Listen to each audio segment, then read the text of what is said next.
Hey, everybody, welcome to What Drives Us, episode not 479, it's episode 480. If only I checked the banner before I started the show. Oh, Russell, Both that would shows be with the my wrong date, like accomplishment. 2 weeks Come in the on. past. Yeah, whatever. It's all good, right? Okay, let's change that. We're going to update it live. Oh, look at that. Isn't that amazing? My name is Russell Frost. I am your host and horrible producer for this fine weekly adventure into advanced tech mobility and sustainable energy. Let me introduce this marvelous panel and we will get going because we have a lot of stuff to cover. My friend in Northern California with the spiffiest new studio, Georgia McKenzie. Hey, everybody. I hope if you are also in Northern California or even Southern California, hope where you are is not flooding. Oh, Because we've battened down the hatches up here. I'm very lucky. I am a little bit elevated, so parts of the street flood, but not around me. And but it does mean I'm kind of stuck if we get heavy rain like we did over the holiday weekend. So you're saying you get to watch the houses flow by? Yes, I wave. Oh, that's that bastard who keeps parking in my driveway. Love it. see, Bye. goodbye. Yeah. Bye now. Bye. And we got a lot for you today, so let's go. Let's go. Next up, he is Mr. Supercharger, my friend in the Mid-Atlantic region, Casey Green. So I visited some more superchargers and didn't bring a camera, but they were good. As long as you're visiting them, Casey. Okay. And last and certainly not least, he is the founder of the Waterloo Regional Electric Vehicle Association and founder and host of the Tesla Life, Mr. Mark Coughlin. Hello, everybody. Welcome to the show. My attention may be drawn elsewhere during the show because I am watching the third period between Canada and the United States in the World Junior Championship that's going on right now. But it's 4-2 Canada at this point with almost 14 minutes left in the third period. So we'll keep you informed. I'm having Okay. Tony Schaefer and Evan Fusco flashbacks to when the Blackhawks would play and they would argue about. All the time, the whole show. yeah, Then spoilers. Yeah.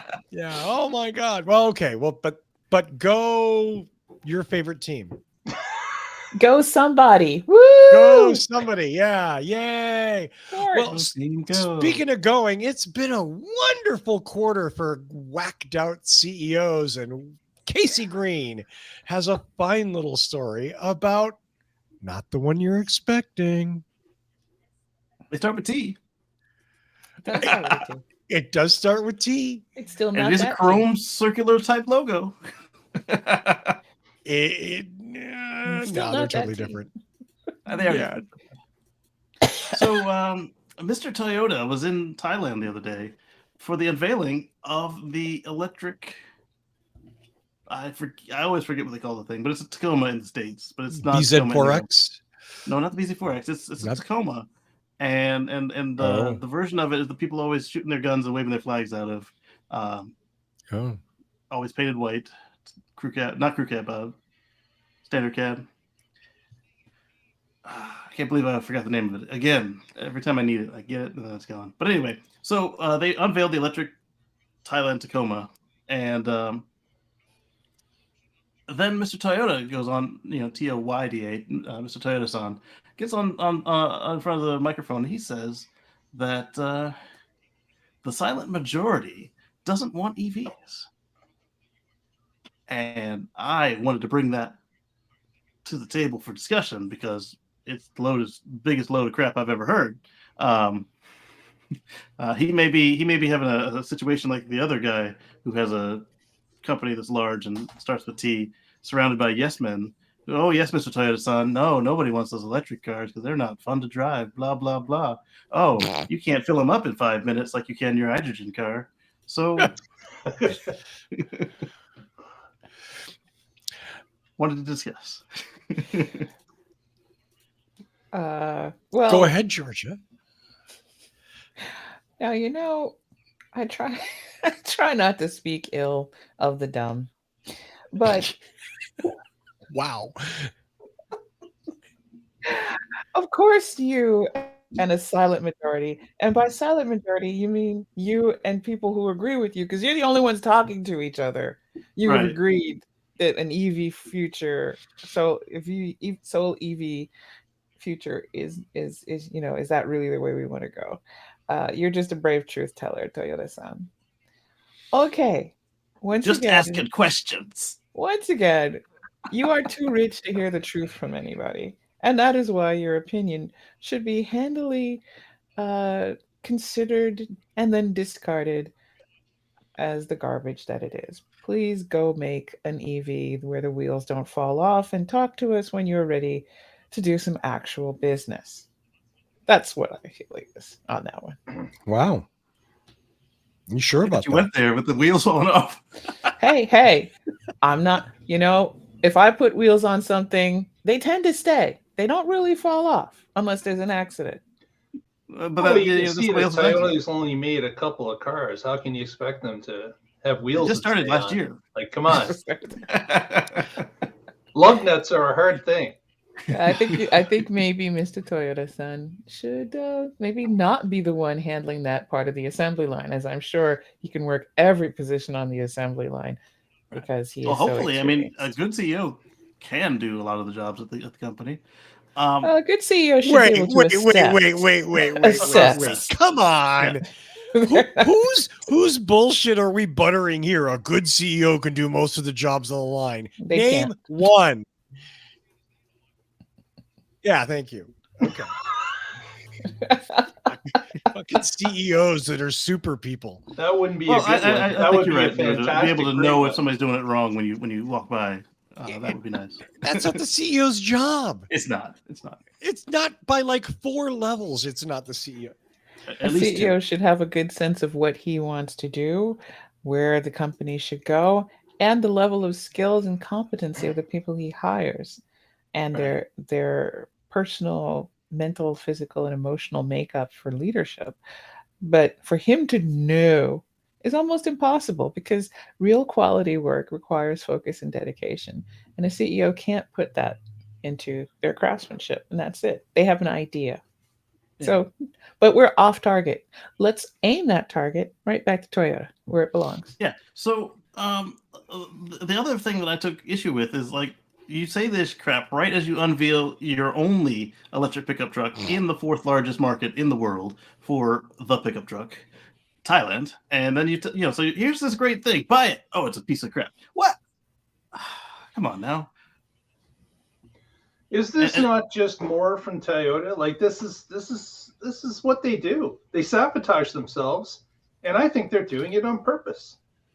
Like I think the ownership there, for whatever reason, feels that they have to be greenwashed at some points, and then they turn around and they sabotage it by, like I said, at an EV truck unveiling, basically said the silent majority don't want them. Like it's insanity. Why even bother? Right. Like, Millions of dollars into this product. You're spending all this money and time and investment, and then the top person is saying, "I wouldn't buy one."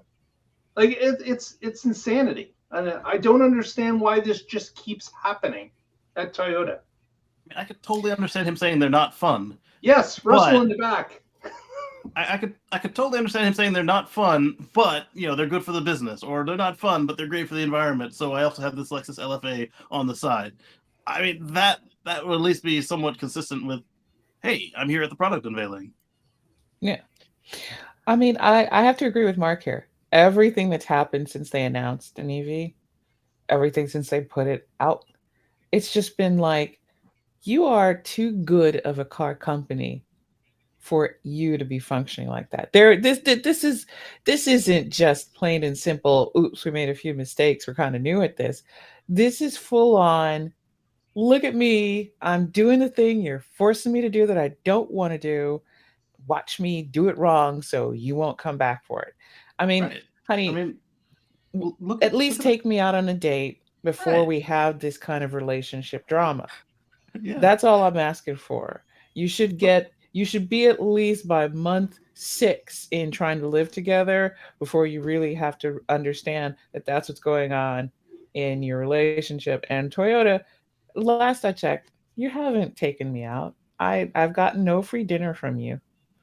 So stop doing it. If you don't Right. want That to was a make shot at me. I felt it. Okay. Oh, if you want to make just ICE cars or hydrogen cars, shut up and commit to it. Yeah. Don't waste people's time. right. So And look at like they've done this now multiple times. They had the original RAV4 EV. They were gonna crush them if GM didn't have the blowback that GM had. Then you had the second gen RAV4, which was they just They paid Tesla crushed to them. do it. Well, they did crush a lot of them. Yeah, they did, but they didn't crush them all because they saw what happened. Then they had the second one was just a Tesla with a Toyota badge on the front and a Toyota body on top, and that one didn't do very well. Ask Paul, should you buy one? He's gonna tell you stay away with the 10-foot pole. And then then they had the BZ4X, and now this. It's like, go ahead. I'm sorry. So, a seemingly unrelated story. I was meeting with the owner of a logistics company that deals in the car business, that brings review cars out to press people.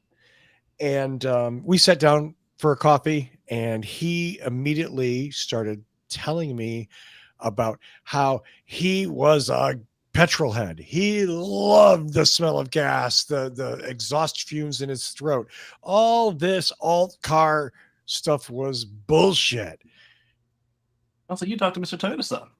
And when no, it's a company called Drive Shop, by the way. Oh, cool. Anyway, at the end of his little rant, I went, "Do you know what I do? Have you looked at anything that I've ever submitted? Do you because if you realize that and I don't care, I'm cool with you being all into your Challenger and all that, Yeah. but all I do is alt car stuff. That's our whole raison d'etre here. And basically, did you intentionally mean to kick me in the nuts before this conversation started?" And Right. yeah, that's it. So anyway, we talked for years about Toyota's lack of wherewithal without their motivation about electric cars. And it's always been kind of like, maybe, but no, maybe, but no. Let's be realistic. The last big eco engineering thing Toyota did was before Akio took the reins, and Yes. that was Prius. Yeah. Since then, 1997. That was when it Since- came out, actually. So before that. this is the way leadership works. The person at the top has a feeling, has an opinion, and it is adopted by the people who want to be successful at that company beneath that person. Yeah. Maybe Generally, someone, the person at the top is listening to some of the customers. well, not necessarily, but okay, whatever. We could argue that. This doesn't surprise me at all. This has always been who Toyota-san has been. Yeah. He loves gas cars. He loves race cars. He loves sports driving. Nothing wrong with that. You could certainly do all that electrically. That's not his thing. I want a rear-wheel drive gas Camry. Come on now. What disappoints me is that Toyota's an enormous car company. They have outsized influence, and they could be doing things, but they're not. And they still want to kind of pretend. They still want to hold the Prius halo and things and walk around, but they're not. And Right. that flows right from the top, right from Akio. Yeah. Well, that was a NASCAR reference, by the way. V8 rear-wheel drive Camry. They don't make them. Yeah. So I don't JT had know. a great point. He said he wouldn't mind if Toyota believed in hydrogen so much that they built the infrastructure like Tesla's done with superchargers. See, that I could totally get behind, and also if they did something about those prices, because Toyota has told me, and I'll paraphrase, it is not their job. They don't do it for gas stations. They're not going to do it for hydrogen. They're not going to do it for electric. They're a car company. They do what they do. It is up to other companies to provide those services. That is what they've told me multiple times. In response to that same hey, if you're all into H2, why don't you build some stations? it would help sell the something. cars. Commit not to really. something. Yeah. Oh, they're committed. They're very committed to staying number one and selling as many gas cars as they can. And guess what? That's what companies do. So they're Kodak then of the cars. Not well. I mean, you really think so, Casey? I mean, the only way they come out of this is just the fact that they've got so much money and engineering talent that they could, and that EVs are technically easy to put together compared to other vehicles. That they could just whip something and pull it out of their butts at the last minute. But are they going to realize that the water has started to boil before it boils over? Or are they going to just go over the edge with the extra water? I'm willing to bet somewhere on a whiteboard or a computer screen or something, Toyota has very detailed and very well thought out engineering plans to do a lot of things that they're not doing. I'm willing to bet money on that. On a hard drive they've forgotten about. No, they know where it is. They know where it is. It's on his desk. That's not a defense. In fact, that's an indictment because they know how to do this. They can do it. They could do it. They're choosing not to because they want to sell gas cars. Right. Shame on them, but there it is anyway. That's just my opinion. I'm sorry. I turn the floor back over to you. I mean, even with their hybrids, just add a freaking plug to more of them, not just the primes, but like all of them should have a plug, and then let their customers qualify for the tax credit. No argument. We speak from disappointment here. We're not just railing on Toyota just for the fun of it. Like we've seen them do better, and guess why I don't get invited to Toyota headquarters anymore? Because when they don't want to hear the truth. When they rolled out the Corolla Cross at the press conference, I was the only idiot who stood up and said, "Why is this coming out as an ICE only? Where's the hybrid version? You just did the Venza hybrid only. Why are you doing this car as a gas car?" Right.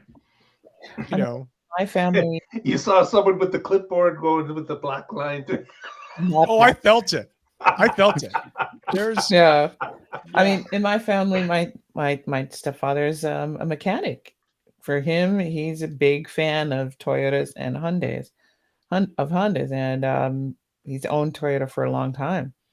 It's practically heresy in my family to go against Toyota.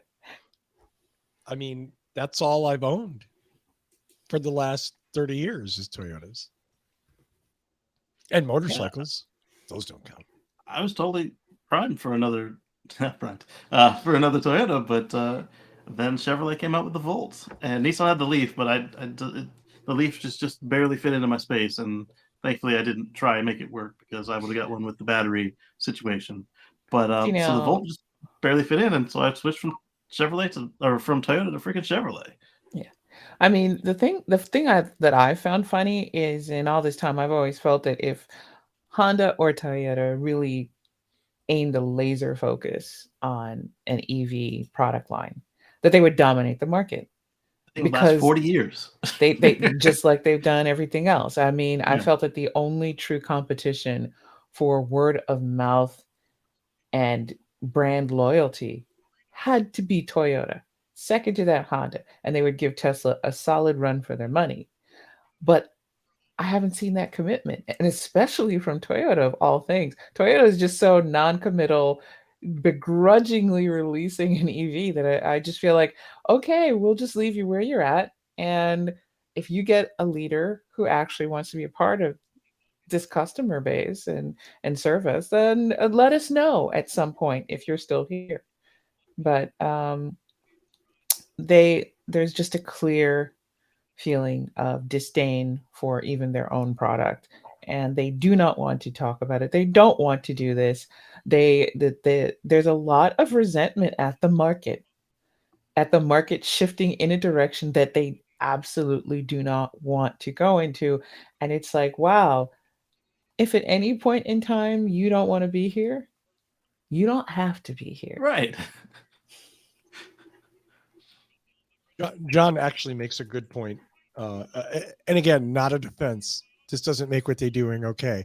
But about Toyota's commitment to hybrids has had a huge impact. And it has. And good for them. That said, it's 2023. Time to move on. And speaking of moving on, let's go to the next story. about some good news. Yay! Yay! Mark has some good news about whose era? I'm just Maybe I have the acronym wrong. no, you have it right. I was trying to be Okay. bad dad joke. So the new tax credit that is being offered as of January the 1st for electric vehicle purchases, selected electric vehicle purchases. You have to qualify for a certain dollar amount that you make for income. The vehicle has to be at a certain price point. But I wanted to talk a little bit about an affordable EV option that is out there. Depending on the state that you're in, the link that we put in is for a YouTube video where a group went out and they actually went shopping for a Chevy Bolt. Ooh. And recently, the Bolt has had a price decrease even before the IRA tax credit was in place. And with that tax credit now in place, some of these Bolts can be picked up for $19,000 new or $17,000 and change new, Wow. depending on what state you're in. Is that counting the new price increase that just happened today? No, that's as of yesterday. Okay, so add $2,000 to that, but still, it's very affordable Right. compared to everybody else. Wait. So- So you're telling me GM jacked the price $2,000 today? Yeah, Okay, thank you. Go on. That's fine. which was weird because everybody else was raising the price and they dropped theirs $2,000 before all this went down. Right. Yeah. So, that was back when I started. What's interesting is that these cars, they're not on the cutting edge, right? They only charge at 50 kilowatt, so they're not the upper echelons of electric vehicles, but they do get a respective mileage out of them, 259 miles per charge, EPA rated. So these vehicles, although not top of the food chain when it comes to new electronics in these cars, they're very respectable. And for people that are on a budget and looking to get involved in an EV, all EV future, this is something that is a great regional car, not even local. This is a regional car. You can get around quite a bit on 259 miles if you plug in that car every evening when you get home. Yep. It's, And then even at 50 kilowatts, if you take a lunch or a bathroom break while you're You can charging it, charge it's something for that an you don't need- hour and get another 200 plus miles of range. As long as So you don't need multiple charges. That's a good I car. would not suggest that this car travels across the country. Right, But again, right. we're not doing that all that often. Exactly. Most of us are not doing it all that often. So having a car that's, except for Casey, he's a different case completely. Yes, But I'm not normal. yeah, Casey's going across the country with 3 trailers attached to his car. So that's just a different thing. But what most of us are doing outside of that is we're traveling in either a local or a regional manner. And this car checks all those boxes. So I just wanted to point out to the group that's here that this affordable option is there, although the price, as Casey mentioned, just went up today. But as of yesterday, if you were in Colorado, for example, this car could be gotten yesterday at about 17,000 and change. Okay, if you're in another state that didn't have a state reduction amount or an extra rebate, you could get it for about 19. So those numbers are now inflated by about 2,000 each. Have they announced that this one gets the extra union credit yet? They have not. So that will probably take it back down again. So this also is something, a call to action. If you're thinking about this, Chevy has gotten into the gray area of where the batteries are produced, and the IRA looking at how much we're going to tax groups that are not produced in the United States or within free trade countries of the United States. So they've allowed anybody to sell those vehicles with whatever battery pack they're in it and get the credit. So you've got about a 3-month window before they update that information. So if you're interested in an EV, I just ask that you go out and take a look, because this pricing is going to disappear, and it's excellent pricing for someone that wants to get involved with a new EV that is quite capable for regular tasks. And I would ask anyone that has interest in it to just put that on your list and do some exploring now, because it could save you quite a bit of money picking up a brand new EV in that price range with that type of EV mileage available to it. And it's got Android Auto and Apple CarPlay, so you don't have to deal with a crummy navigation system. You can do it with the one you already got, and you don't have to pay for maps every year because your phone's already got them. So you're not spending $600 plus a year updating the maps. Well, nobody's doing that really, anyways. Really. You're not getting driven off a cliff by the car that has the bad maps. So it's a great little deal, and if you're looking for something, you should add it to your list to see if it fits your lifestyle. Back to you, Russell. Thank you so much, Mark. Yeah, I mean, I agree. I actually like the Bolt. It's certainly a very useful EV, and as much as I've whined and muled on this show for years about, wow, we need more affordable EVs, so somebody does it. Yay. Okay. That's, any step in the right direction. It's better than another $110,000 supercar or mega truck that's electric. Way better. Yes. They're doing this instead of complaining about how many hybrids can we make with these batteries. They're just doing it, and it's smaller and lighter, so they don't need as many batteries in it. Hey, Toyota, look at the Bolt. Yeah, I mean, there's that horse is dead. Okay, let's talk. Let's go to a different country. George is going to take us to Norway and talk about ice sails. There's some people who aren't afraid of EVs. Definitely. Norway, well, who's got two thumbs? No, wait. Who's got 10.8 million thumbs and is definitely not afraid of EVs? That would be Norway. Definitely not here. They didn't work in the cold, Georgia. Huh?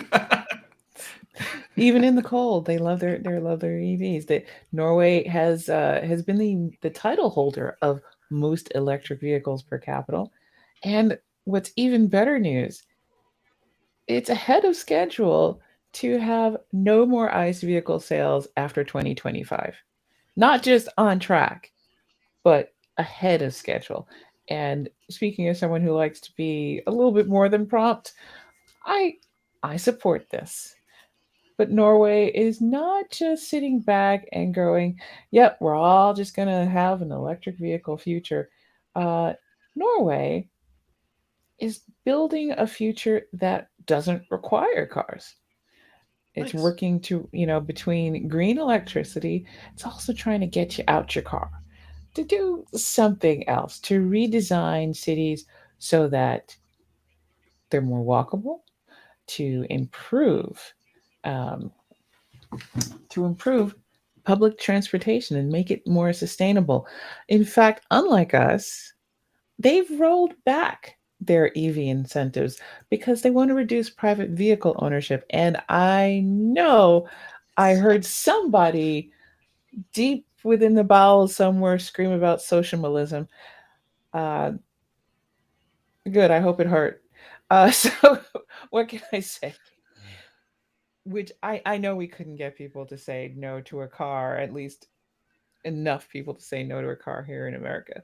But yeah, private vehicle ownership is not exactly the goal, because we should all be having some doubts about private vehicle ownership being a sustainable option. So Norway's doing excellent work for a country with such a united purpose in reducing EVs, creating a sustainable future, and increasing their use of geothermal electric power and getting those ICE vehicles off the road. Now, I'm not sure about the EV bikes myself. I know that they look pretty good, but I can't ride a two-wheel bike, so basically I'm suspicious. Look, I get some- on it, I fall over. It's been that way since I was 10. I literally, me and balance. What At about least the my, EV bike with training wheels? Isn't that available? I don't know. I've never seen one. There are electric trikes. Basically, my Tukush needs it needs a trike. I can do a trike pretty well. Yeah, But Rad Power me and makes it- one. You know, I just need that in a flat road, and I'm gone, baby, gone. It's a little bit like Easy Rider, but way more cringy and nerdy and pathetic because it's just me on a tricycle. There you go. Well, that's Norway doing way better. Yay! Just a side note to that Norway story, I understand that Hyundai has decided that they're going to stop selling ICE cars in Norway this year. And You they just are took now Casey's switching to follow-up story. just electric vehicles.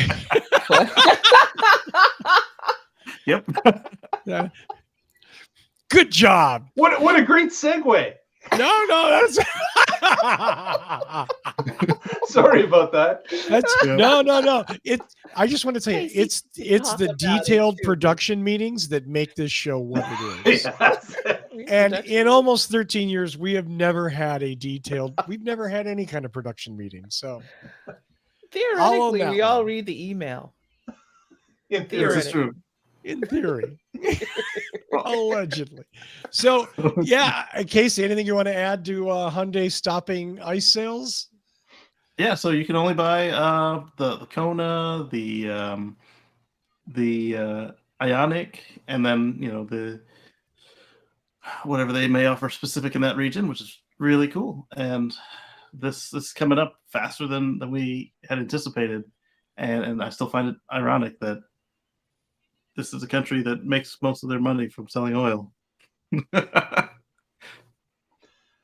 Yeah, they make a lot of money from selling their oil reserves, and have since the beginning. But they did have a plan in action, right? Yeah. From the beginning, they knew that it was a finite resource that they had. They knew that they wanted to capitalize that and enable them to move to an electric future on the back of it. So you're right. The emissions may still happen elsewhere because they are selling their oil to others. But I think they may stop that too, though. Like once they they will. reach what they need. They've even capped some resources that they're not even going to drill because they feel that they're at the maximum that they want to be, and they're going to keep some unexplored, basically. So, and as George had mentioned, the 2025, I think that's the earliest for any country Yes. to ban gas vehicle sales. So these people are all in it. Last quarter, I understand that they hit 80% EV sales. Yes. That is huge. So Incredible. no wonder they're ahead of their target, which is only 3 years away. That they're almost at it today. Right. And I like to point out also that they there's the anecdote of the folks that want to sell their used combustion cars. Rather than try and sell it to a used car dealer there, what they do is they go on holiday in the car to mainland Europe, sell it there, and then they come back in their EV. Oh, they come back and they get their EV, but because the values are so depressed for the combustion cars. Yeah, they could get more internationally than they can in their own country. Crazy. Okay, well, Casey, here's a story that hasn't been stolen from you. But it Yes. takes place in Canada, so maybe you did take something. Oh, and we lost Georgia. Where'd Georgia go? Baby's walking in. Oh, baby's walking in. Come on in, baby. Oh, Looks like baby's being held back. Right. Wow. Yeah, I was just gonna say. I think that baby be running and jumping. Yeah.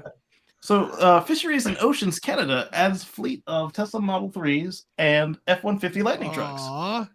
Yeah. So, what they've done is they bought a bunch of Model 3s and a bunch of F-150 Lightnings to suit their needs. So the Lightnings are going to pull small boats and go off road, and then the Model 3s are going to stay on the road and be cheaper to operate because they're smaller. which is pretty cool. Yay! Yay! And so they bought, let's see, their longest coastline of 151,000 miles. And I found out later that is probably accurate based on how they measured it, but everybody measures coastlines differently. But they got a couple pictures of their vehicles. We're going to cover it with 6 trucks. They want to get their administrative fleet to 80% zero emissions by 2030.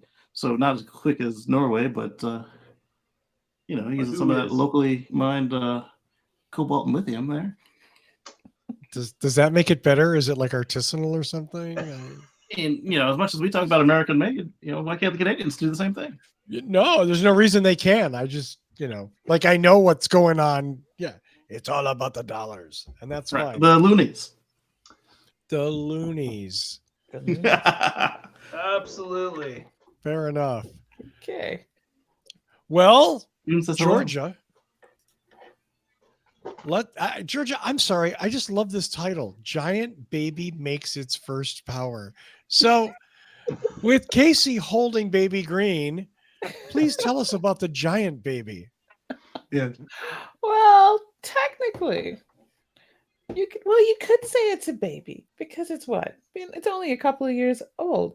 This is the world's most powerful wind turbine, the Vestas V236-15.0 MW offshore prototype. And it's made its first power dump. I don't know what to call it. What do you do when it first creates its power? Unlike the first dump of a child, this is one you really do want to have around you. Because love babies, but woo, they are just a little eating and pooping machine. But this time, we have something very impressive. It's fully installed in the Østerild Test Center for Large Wind Turbines in Western Jutland, Denmark. And it managed to produce, let me see, I think it was 1 gigawatt. 15 megawatts. Was it? A single Vesta is capable of producing 80 gigawatts per year.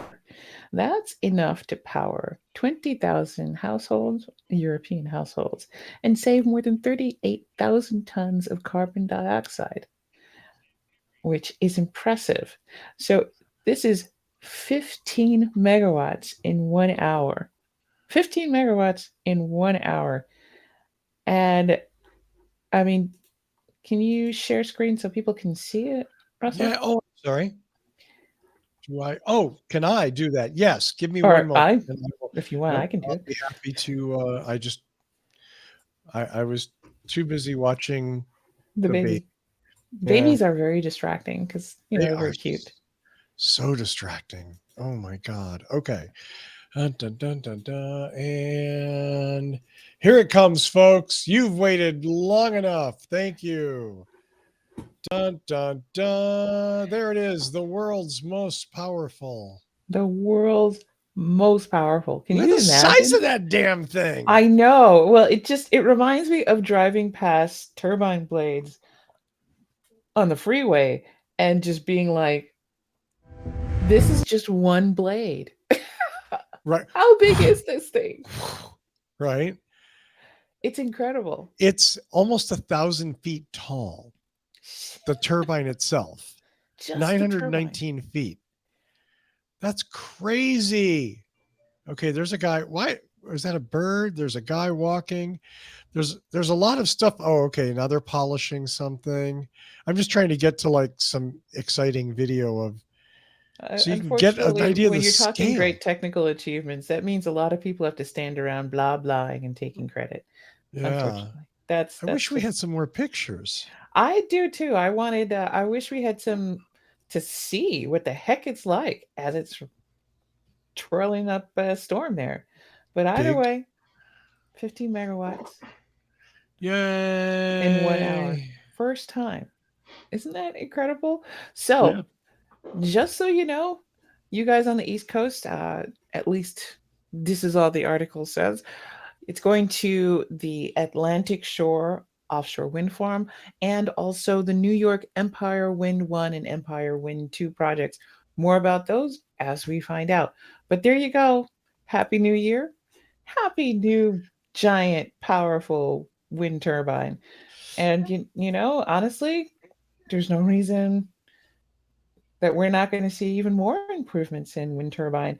But I would love to hear a little bit more about wonderful improvements in battery storage and capacity and making that far, far more affordable for homeowners, et cetera, and the like. Because we're doing great with generating the power with all that technology, but it seems like we still haven't done what we needed to do in upgrading our grid and upgrading battery and storage technology. We're still working Right. on that.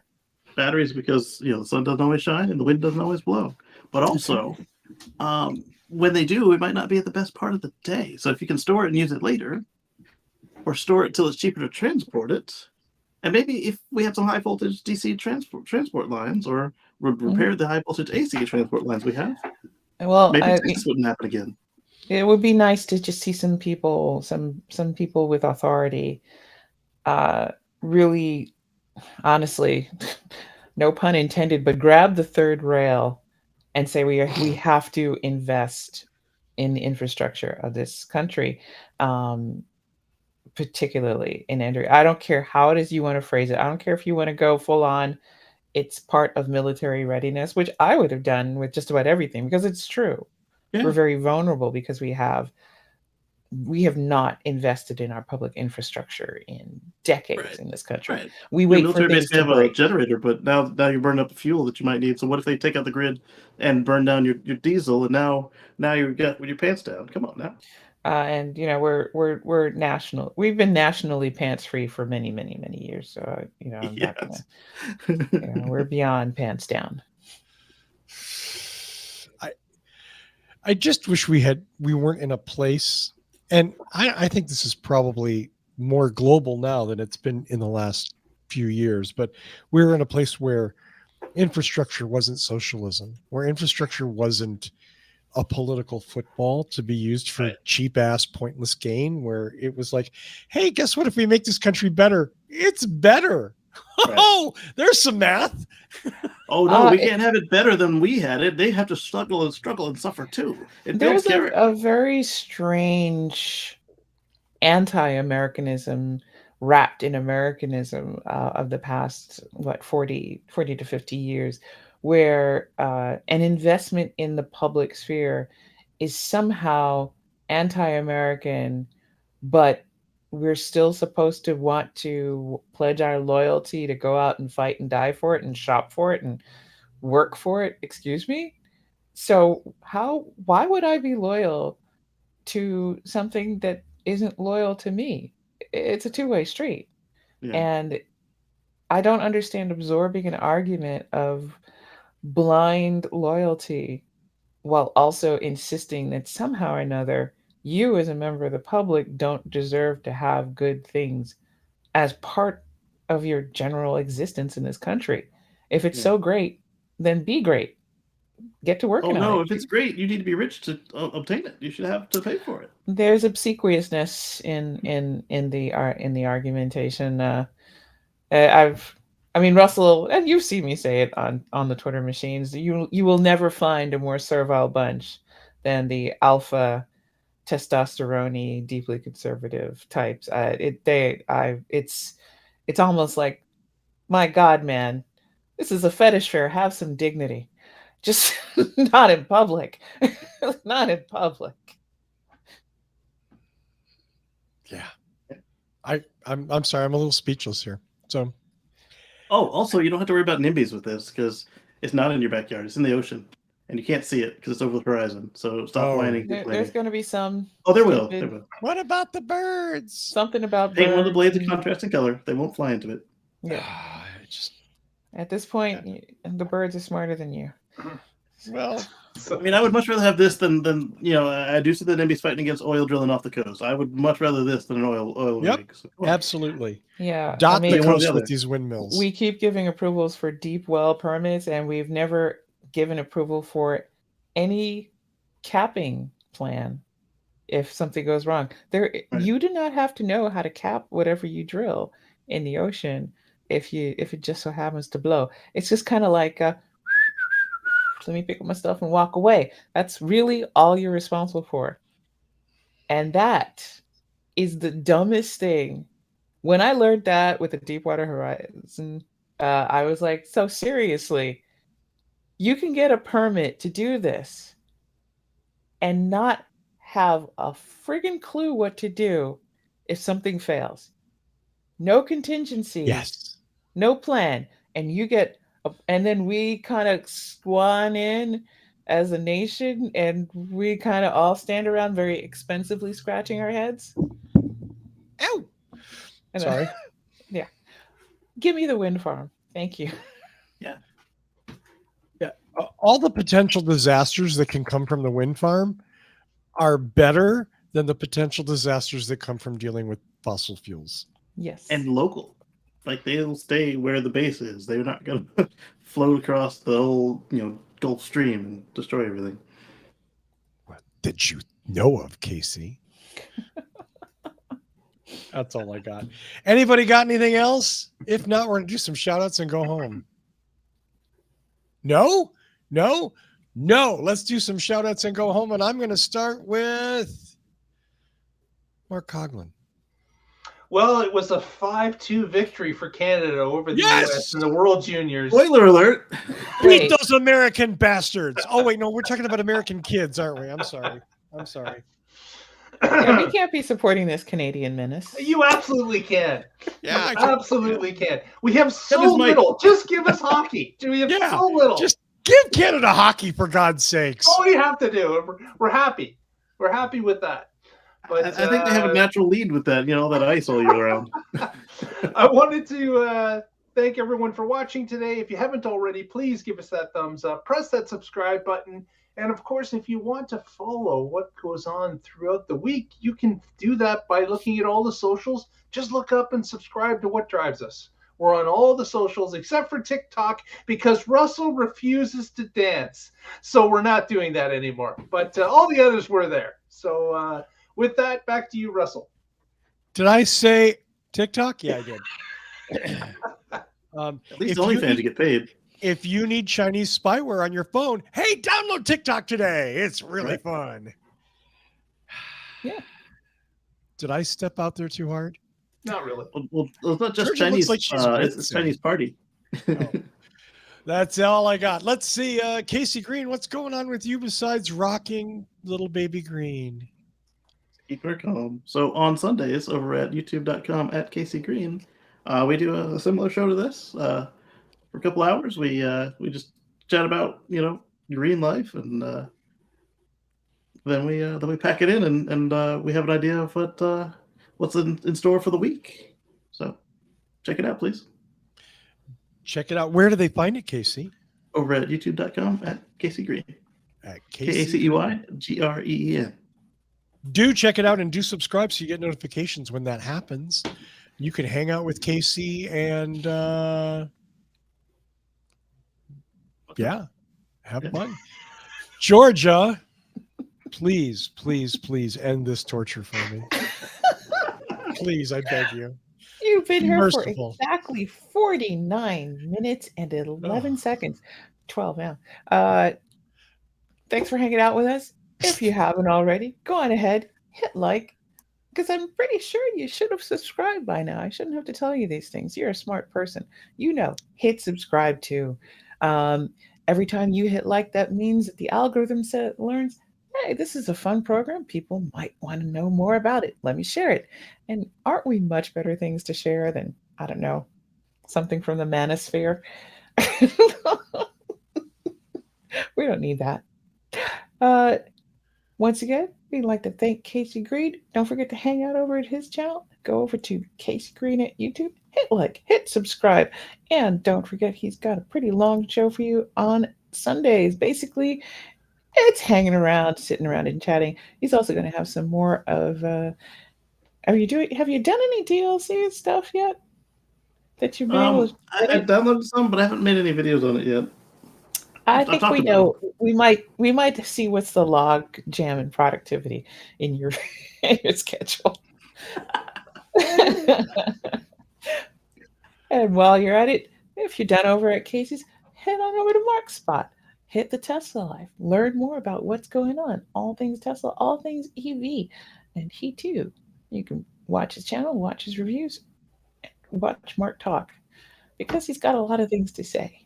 And then go on, take a break. Because honestly, you've watched a lot of stuff. Get off the computer. Go outside. Take a walk. I'm not your mom. I just sound like her.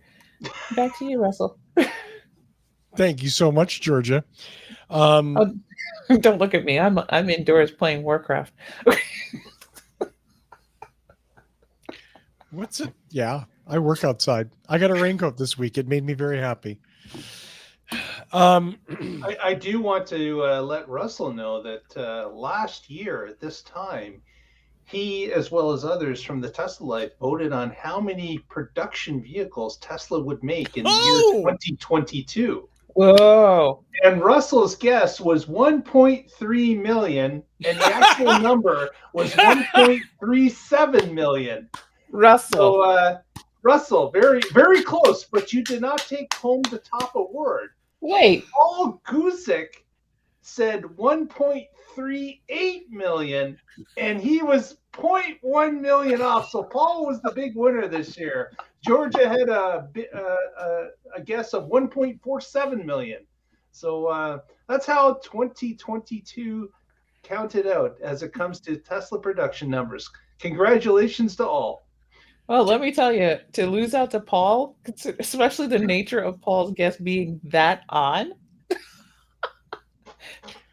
Did they hit 420 in the U.S.? Because that was obviously the goal. No, I'm serious. I was like they've been adjusting down from what 475 for the last month and a half. So, but that was the prediction, was that they were going to. What was the final quarter ship? They didn't hit 420. It was a different number, but it was a little lower. Yeah. Okay. Well, there you go. More, and Tesla stock today. It's at 113.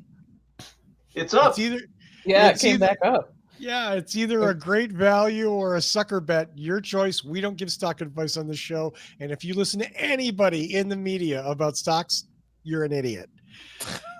Especially Jim Cramer.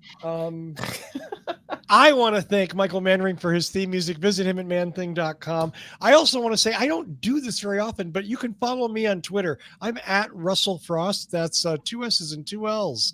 And yeah, I'm still on Twitter, even though Elon's been shitting it up in a really potent way. You're more than welcome to come on there and follow me. You'll see me retweeting some stuff. Of course, you can follow us at What Drives Us on Twitter if you want focused, narrow car content without my smarmy political smartassness. Or cat pictures. Or I don't post cat pictures. I do. Georgia posts cat pictures, and Georgia's a friend of mine, and you can follow her as well. Georgia, do you want to? No, don't. Okay.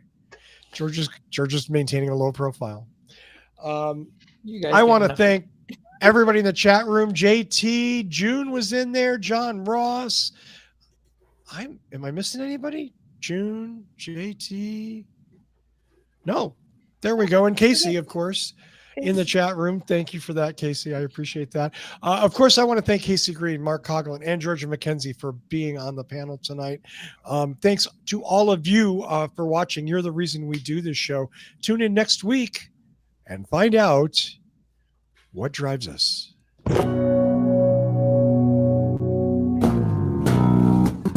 Have a great week, everybody. Bye, everyone. Stay safe.